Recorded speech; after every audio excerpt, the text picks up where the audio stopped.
BJP का एक नारा था, 70 साल में कुछ नहीं हुआ, प्रधानमंत्री ने सब कुछ बेच दिया। तो हम कहते हैं प्राइवेटाइज कीजिए, मगर देश को नुकसान मत पहुंचाइए, आपको रोजगार मिलने का चांस खत्म हो जाएगा। नरेंद्र मोदी जी अपने 2-3 उद्योगपति मित्रों के साथ हिंदुस्तान के युवा पर आक्रमण कर रहे हैं। नमस्कार।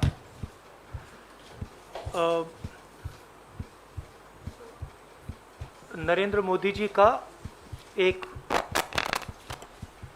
और बीजेपी का एक नारा था, 70 साल में कुछ नहीं हुआ। और कल फाइनेंस मिनिस्टर ने जो भी 70 साल में इस देश की पूंजी बनी थी उसको बेचने का डिसीजन ले लिया है। मतलब प्रधानमंत्री ने सब कुछ बेच दिया। अब मैं ये हिंदुस्तान के युवाओं से कहना चाहता हूं,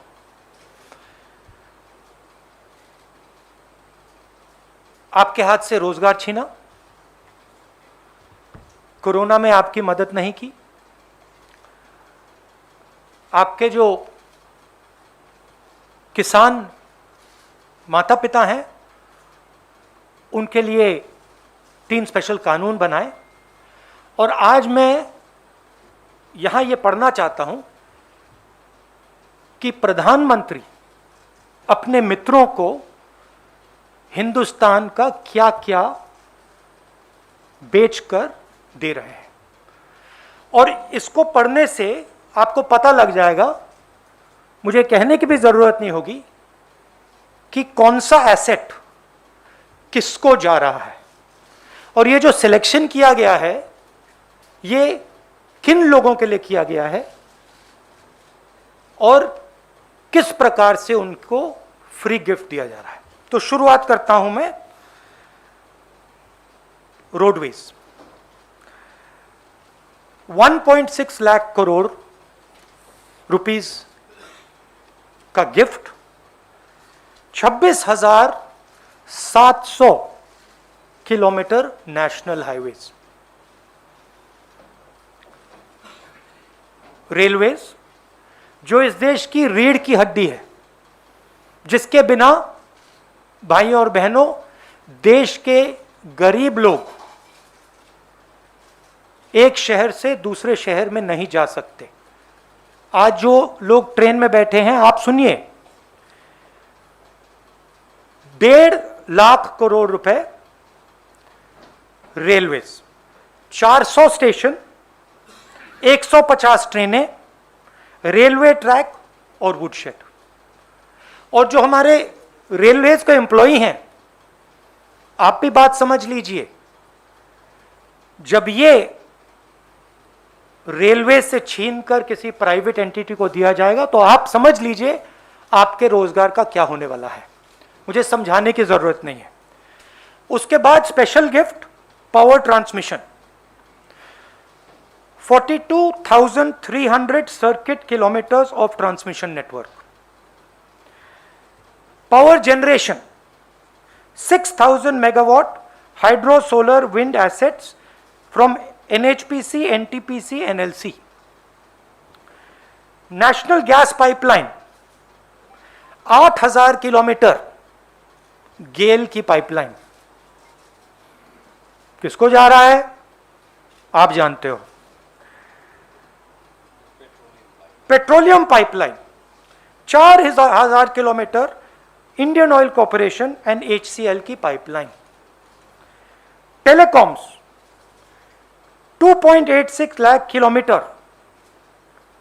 of Bharat net fibre optic network. BSNL and MTNL के टावर्स।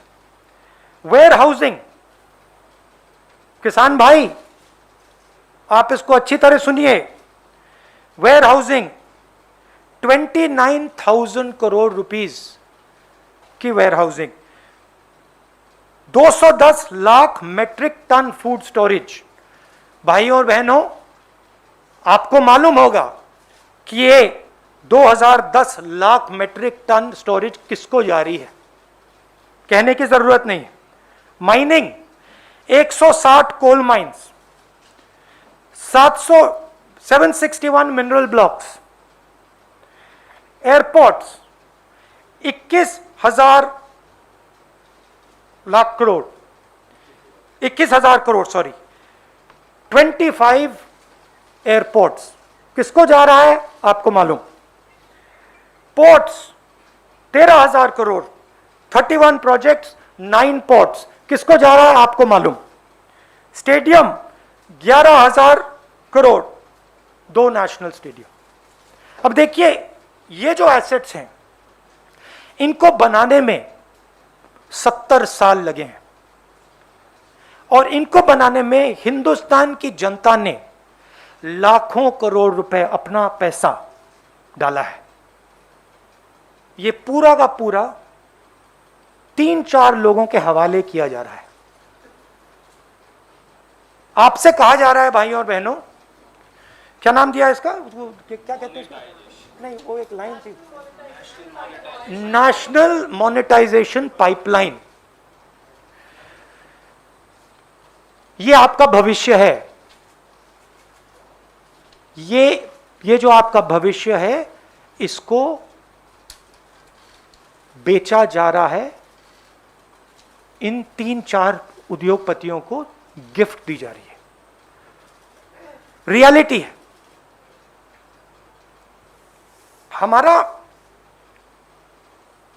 हम प्राइवेटाइजेशन के खिलाफ नहीं है। हमारा प्राइवेटाइजेशन का लॉजिक था। लॉजिक मैं आपको बता देता हूं। सबसे पहले जो स्ट्रेटेजिक इंडस्ट्रीज हैं उनको प्राइवेटाइज नहीं करा जाता था। इसमें से रेलवेज स्ट्रेटेजिक इंडस्ट्री हम मानते थे। स्ट्रेटेजिक क्योंकि ये हिंदुस्तान की रीढ़ की हड्डी है, स्ट्रेटेजिक क्योंकि ये लाखों करोड़ों लोगों को ट्रांसपोर्ट देती है, स्ट्रेटेजिक क्योंकि इसमें बहुत सारे लोगों को एम्प्लॉयमेंट मिलता है, इसलिए स्ट्रेटेजिक। दूसरी बात, जो इंडस्ट्रीज क्रॉनिकली लॉस मेकिंग होती थी उनको हम प्राइवेटाइज करते थे। जिन कंपनीज के पास मिनिमल मार्केट शेयर होता था उनको हम प्राइवेटाइज करते थे, और उस सेक्टर में हम प्राइवेटाइज करते थे जहां पे प्राइवेट सेक्टर की मोनोपोली की रिस्क हो। मतलब अगर सरकारी कंपनी मोनोपोली को रोक सके तो हम उसको प्राइवेटाइज नहीं कर सकते। अब यहां पे ये सारे के सारे प्राइवेटाइजेशन मोनोपोली बनाने के लिए करे जा रहे हैं, सारे के सारे। मैंने आपको नाम दिया है, power, telecoms, warehousing, mining, airports, ports, ये सब मोनोपोली बनाने के लिए किया जा रहा है। आप जानते हो पोर्ट्स किसके हाथ में है, एयरपोर्ट किसको मिल रहे हैं। तो हम कहते हैं प्राइवेटाइज कीजिए, मगर देश को नुकसान मत पहुंचाइए। देश को नुकसान कैसे होगा? और जो देश के युवा हैं, आप इसको अच्छी तरह सुनिए। जैसे ही ये मोनोपोलीज बनती जाएंगी, वैसे ही उतनी ही रेट से आपको रोजगार मिलना बंद हो जाएगा। आप स्कूल्स में हो, कॉलेजेस में हो, इस देश में जो छोटे बिजनेसेस होते हैं, मिडिल साइज बिजनेसेस होते हैं, जो आपको रोजगार देंगे कल, वो सब बंद हो जाएंगे, खत्म हो जाएंगे।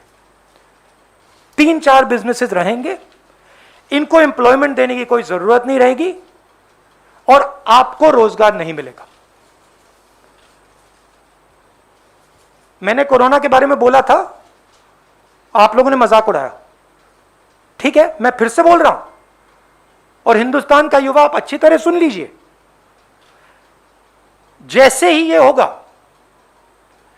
वैसे आपको रोजगार मिलने का चांस खत्म हो जाएगा।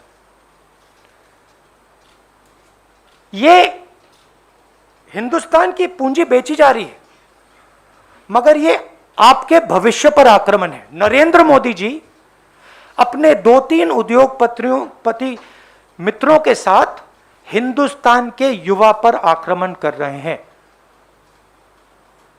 इसको आप अच्छी तरह समझिए।